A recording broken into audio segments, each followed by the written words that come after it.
Gobierno de Navarra. Nafarroako gobernua.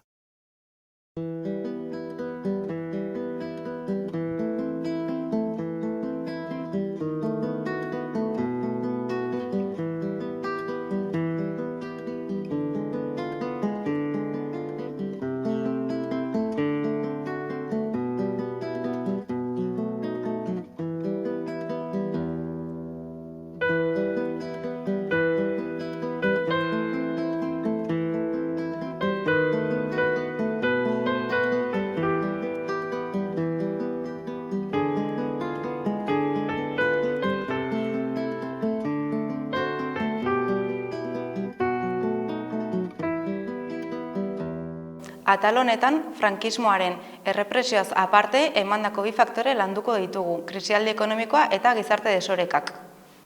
Gerra ostean, frankismoaren errepresioa gogorra izan zen. Garai latz eta iluna izan zen. Nafarroan, estatu guztian bezala, gosea eta askatasun falta jasan zuten.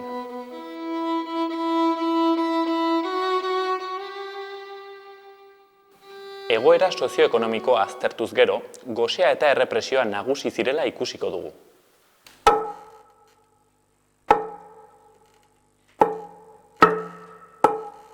Gerra ostean gizartearen estruktura erabat desagertu egin zen. Edo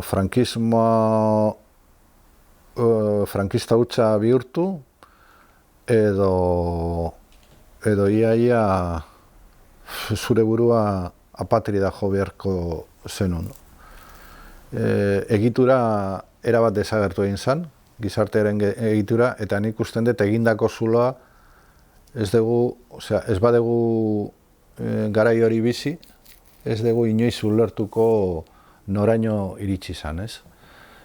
Familia egitura, gizarte egitura, kuadrilla egitura, arlo sozialetako, kultureletako egitura, dana desagertarazi egin zuten.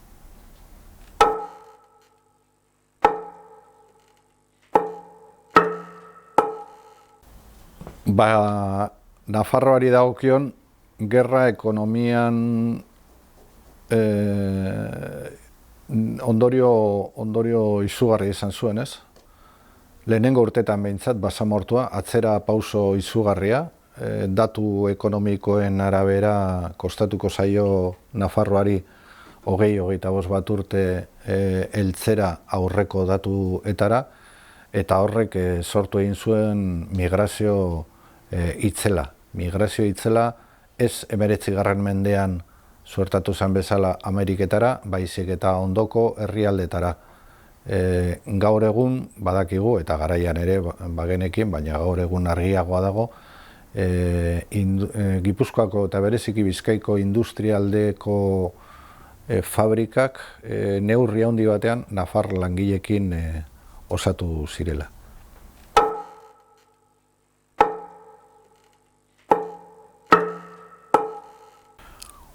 Nafarroako gerra osteko egoera sozioekonomiko latza horretan azpimarratu beharko genuke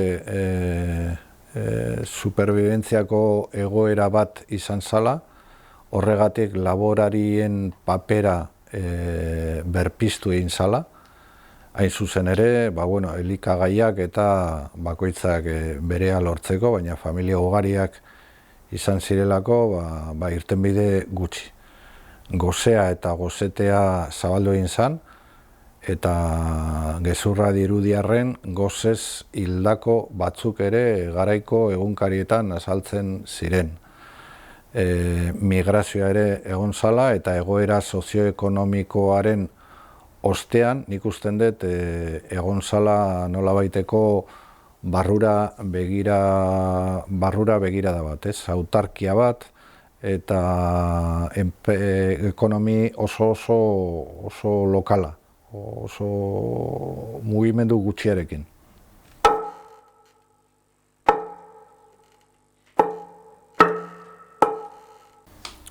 Jendearen arteko harremanak ere nik usten dut kutxa horretan sartu beharko genuke, esan nahi dut ikertzen dugunean egituraren gizartearen egituraren aldaketa. Zergatik, zenetan nire ustez behintzat aldaketa nabarmena ere bai, ez? Harremanetan, debeku debekua zegolako, bai harreman sexualetan, bai lagun arteko harremanetan, emakumea erdiaroko gunetara itzuli zuten, eta orduan oso harreman, nik esango nuke gaur egungo ikuspegi batetik oso harreman faltsuak, ez? Ondokoek ze esango zuten nitaz, gero erlijioaren poterea ere, pekatua, deabrua, eta bar, orduan, realitatik kanpo bizi, belaunaldi bat edo bik, realitatek kanpo bizi zirenak, ez?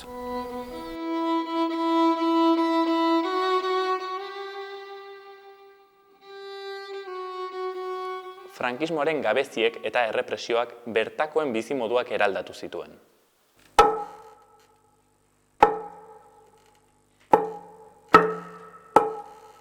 Autarkia garrantzia handia izan zuen, autarki ekonomikoa garrantzia izan zuen gizartearen egituran, eta ez hori bakarri baizik eta bizimoduan, ez? Danaren falta, sortu zen estraperloa, esate baterako, bigarren edo B mailako soldatak, B mailako soldatak, dirua, erosketak, eta orduan bizimodu batzuk, nik usten dut urrezko garaia izan zen kontrabandorako. Gaur egun agian arraro egiten zaigu, baina kontrabandistei esker esate baterako antibitekoak iritsi ziren Nafarrora.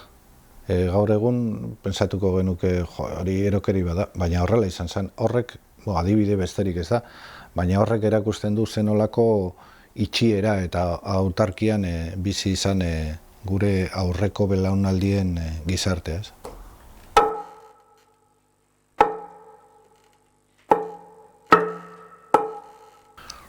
Gerra ostean nik usten dut bi fase, bi etapa bereiztu beharko genituzke, ez? Alde batetik, gerra osteko hurrengo urteak oso gogorrak, oso latzak izan zirenak, eta 60. hamarkadatik aurrera, Iruin herrian eta beste toki batzuetan, herriberan ere toki batzuetan, industrializazio maila eman zan, ez? Hazkunde izugarria, urte gutxi batzutan, irabazle oso potenteak, baina ez langileenak, baizik eta langileen soldatak aurreko urtetako soldata zan, bezalakoa zen, baizik eta enpresariorenak, Ugarte eta bar, ez? Oso enpresario frankistak, enpresaburuak frankistak, eta horregatik lortu zituztenak ez bakarrik Nafarroan, baizik eta meritoengatik komatxoen artean egin zuten esate baterako eroritakoen haranaren obrak eta beste pantanoetako obrak eta bar. Beraz, bi fase horiek bereiztu eskero ulertuko genituzke nolabaiteko aldea eta ezberdintasuna, ez? Langileekiko ordea antzekoa, ez?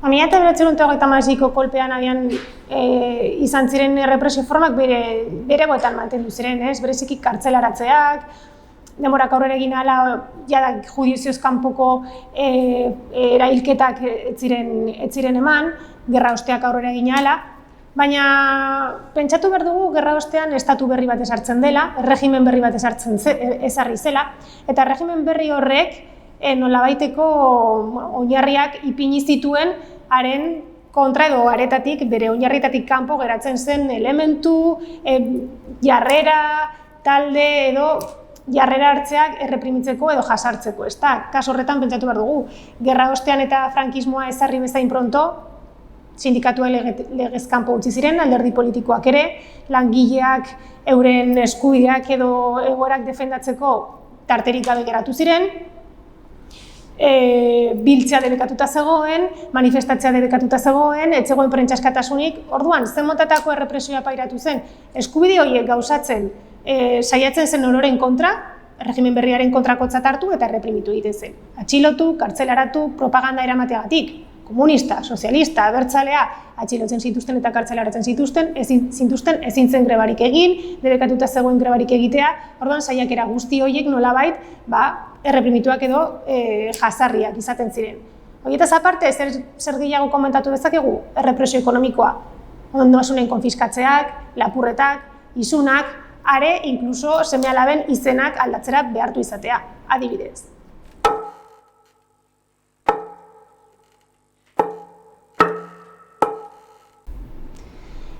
Ni zigorrak edo zigor formak nabarmendu baino, errepresialatuen zenideak zein egoeratan geratu ziren gerra ostean nabarmenduko nuke, ezta?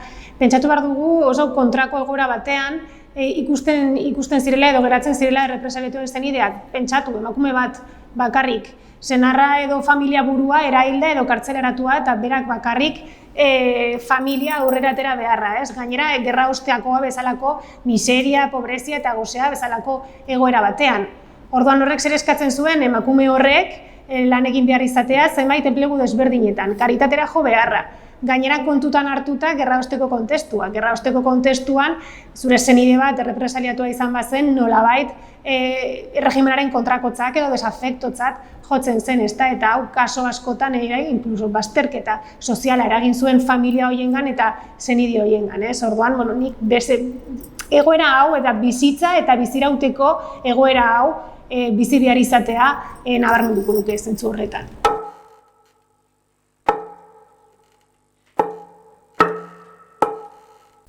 Erantzukizun politikoen legea 1929an aldarrikatu zen, eta hortik horren helburua izan zen garaitu guztiak epaitzea, bereziki errepresiotik ihes egindako garaituak. Orduan, horretan oso argi gelditzen da frankismoaren helburua izan zela gorriak izendatu zuten guztiak zigortzea.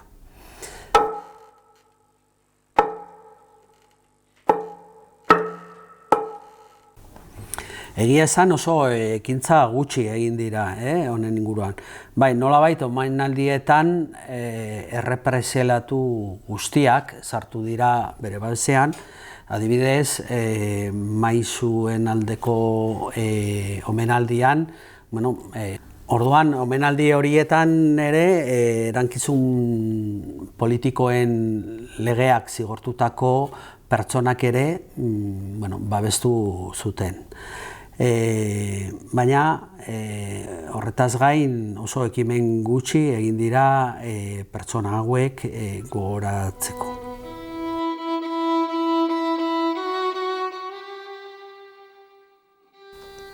Askotan esaten dugu Nafarroko basamortu berria bardetan dagola, baina gerra ostean nik usten dut bardetako metafora bada, bardetako basamortua zabaldu egin zala herrialde osorako, mugatik, Pirinioetatik Ebroraino, salbuespenak daude, baina salbuespen hoien artean beti aurkitzen dugu sistemaren babesleak, enpresaburuak, poliziak, txibatoak, eta bar. Gure aurreko belaunaldiaren sufrikarioak nik usten dut oso sakonak eta oso potoloak izan zirela. Gaur egungo gizartearekin konparatuko bagenu aldea izugarria izango litzake.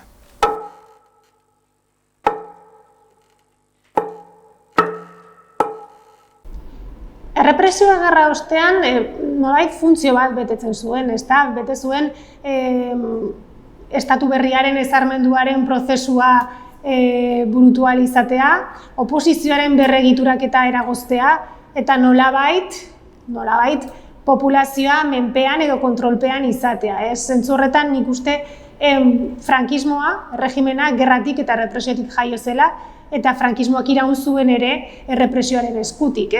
Orduan nolabait, errepresioa frankismoaren erregimen horren ezaugarri nagusienetako bat eta zutabe importanteetako bat zela esango duke.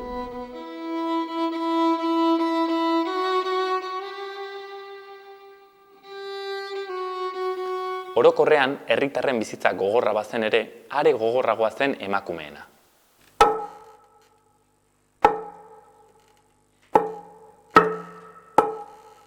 Erratzu, gerra aitzinean baino makurroa izan. Miserie bazen, etzen jatekoik eta hemen bazen, zenta baserrietan beti bizen da jatekoa, eta baino bertzenaz ez zuten miserie baizik. Frantzietek hartzen zuzten ogirin zakoek, ogiteko, eta gero gure osabare kontra handizte da bitzen, hartzen zakoen ogi bete derra hola. Ondie, gorrie gainetik, tostatu ezala, barna xuxurie. Gure zen orai, brazo gitano bezala, jaten ginoen ore postea bezala jaten ginoen. Eta hemen saltzen zen ogia etzen ona. Arruntzarra. Ni ez du probatu ere, baina hartute ez zutela jaten zakurre ere. Eta miserie, bazen miserie haundie. Razionamentoa izaten zen, eta igual unen bertze familia indeko, eta igual gure txan peonak eta peona langileak izaten ziren. Eta tentzako namak berreze biharko razionamentu ere mateko langileak eta izategin etxean. Bihamunia ez da izai jaten ginoen baina, mesperan jana ginoen. Miseria handi bazen.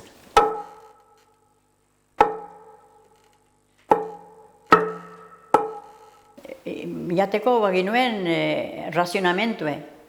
Kartilla bat zeu bat ziren, etortzen den ogi bet ez dutela zakurrek ere jaten. Hartua bezala ogi bet. Eta nire aite ibiltzen zen kamionetekin, eta biharrikari etxean ez dugu falta izen, porque egaten zen hauniz frailetara eta ematen zioten irine eta hola gauze. Baina berzenaz, errazionamientue, dena arroza eta dena, oiekin, karo, hemen baserriten bazuten ogie bere hartu aiten zen, taloak, gaztainek eta miseri ez da pastu, baina berzenaz, berze gauzetan bai, arroza eta gauz horiek erosi behar, eta razionamentu txarra zen, bakotxe indeko maten zuten horren bertze, eta oroitzen nahi zederki. Bai, miserie.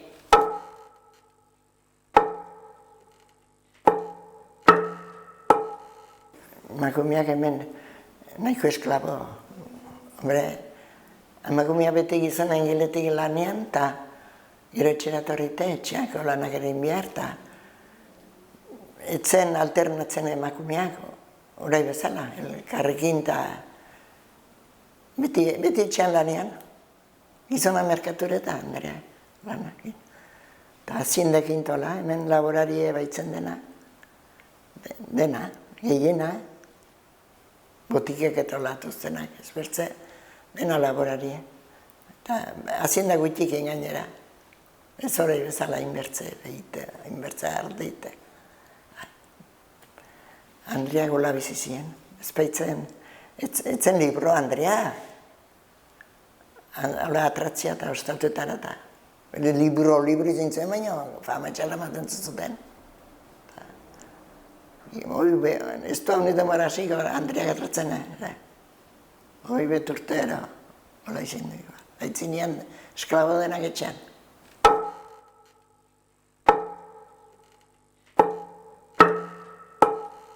Nizori baloratu gaizki. Rekuerdo txarra, aituz denei, izai batra ikustetzen Frankoin denbora. Kontesko agitu zelaik. Baloratu gaizki, ongi besori ez duzu baloratzen hor. Frankismoak etzon gazonik garri. Eta hasten arranduetan apezen miseri eta. Gero gu gazteak aten ziren Ameriketara, sospitxket itera, edo kontrabando pixket, eta neska berez gateginen Frantziara lanera. Haurtzaintola egon naiz ni Frantzian, gazte-gaztetik.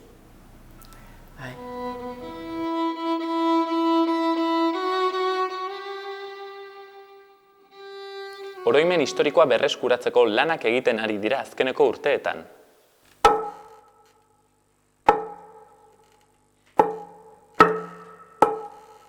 Bueno, Nafarroako artxiboan 500 espediente baino gehiago baditugu, eta horietan dokumentazio guztia aurki ditzakegu.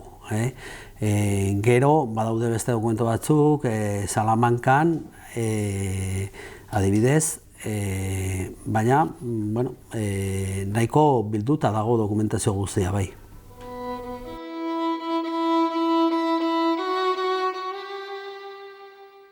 Aspalditik ikerketa bat egiten ari naiz honen inguruan, artikulu batzuk argitaratu ditut, eta iaia bukaturik dut gai honi buruzko liburu bat, eta espero ezagun gutxi barruk argitaratzea.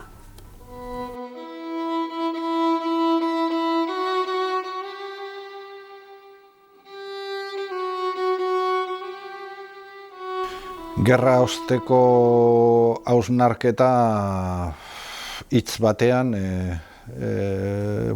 basamortu bat, langileen eta familien egoera kaskarrak, baina itzala oso luzea da. Eta nik usten dut, nik pentsarazteko jarriko nuke gaur egungo familia batzuen edo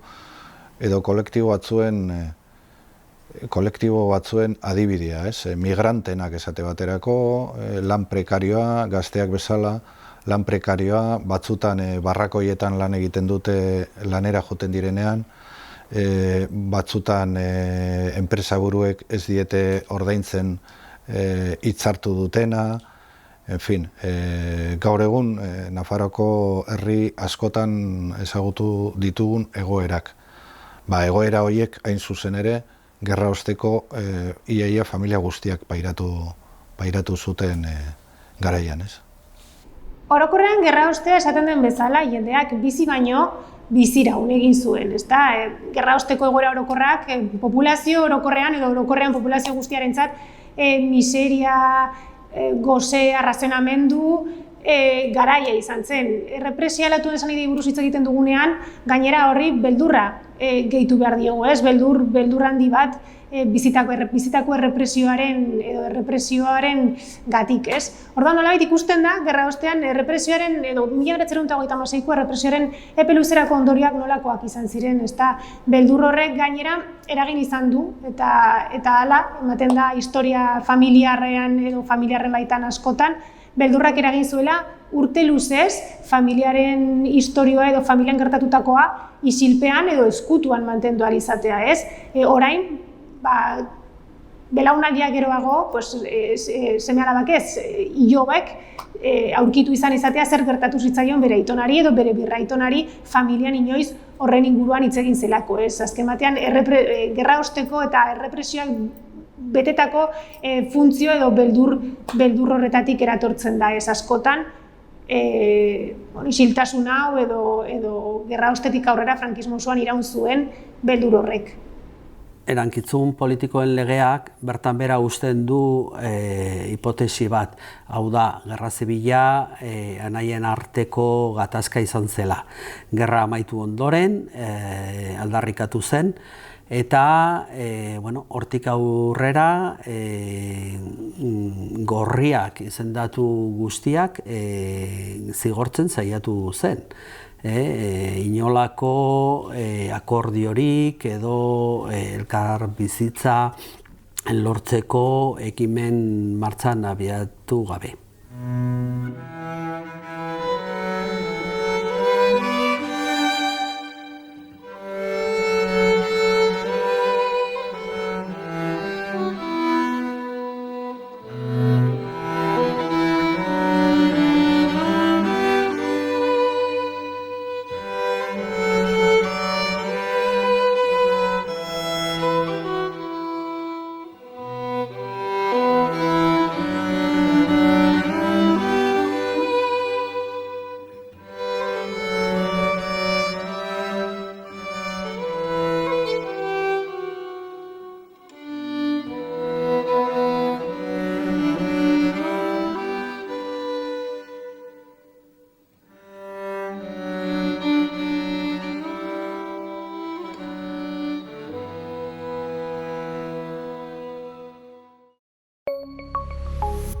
Gobierno de Navarra. Nafarroako gobernua.